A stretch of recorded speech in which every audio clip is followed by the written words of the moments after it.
My name is Elle, and I'm a student at RMIT University. Well, there's a few stories I have.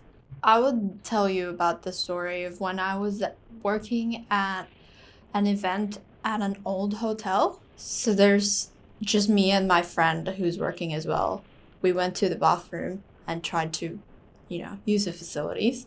And then when we were washing our hands, those automatic hand washing. So we started washing our hands in the far end, and then at some point, the far end on the other side started working.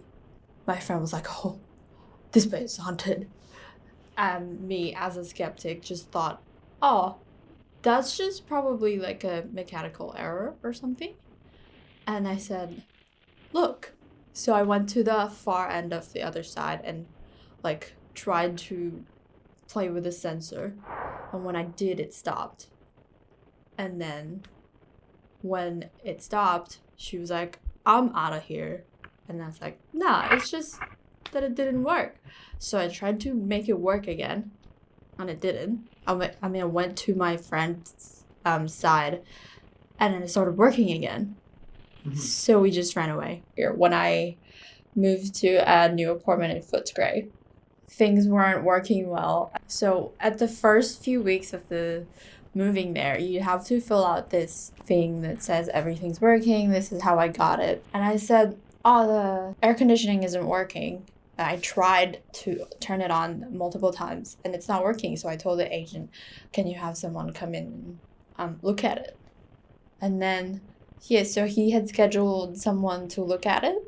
And every day I would try to turn on the air conditioning and it wouldn't turn on. There was no light, there was no sound or anything.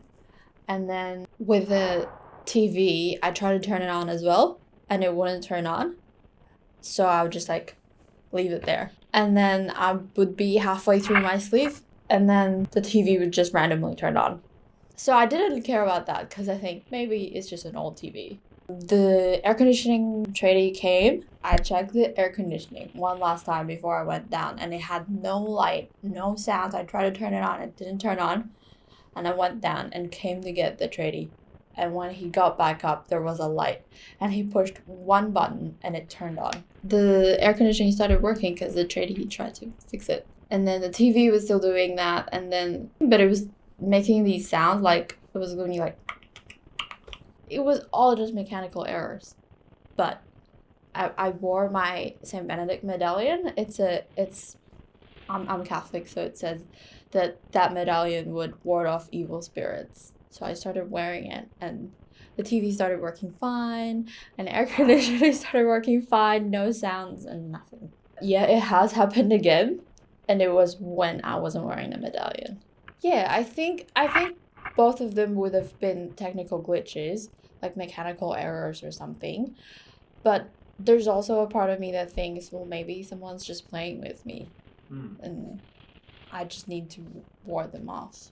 The new Sabrina TV series. So I watched the first episode and it had like a few satanic rituals. And then they were saying these satanic like words and callings and stuff. And then when I finished about 3, 4 episodes, I went to sleep. And then in the middle of the night, my ears started hurting. Like I heard like really loud whispers in my ear saying, "Oh, join us, join us, join us, join us. You should be with us." I thought it was a dream at first because I did watch the show. It started becoming more like sounding evil, but in a dream, nothing would hurt. I woke up and my ears were hurting and I was scared, so I put the medallion on.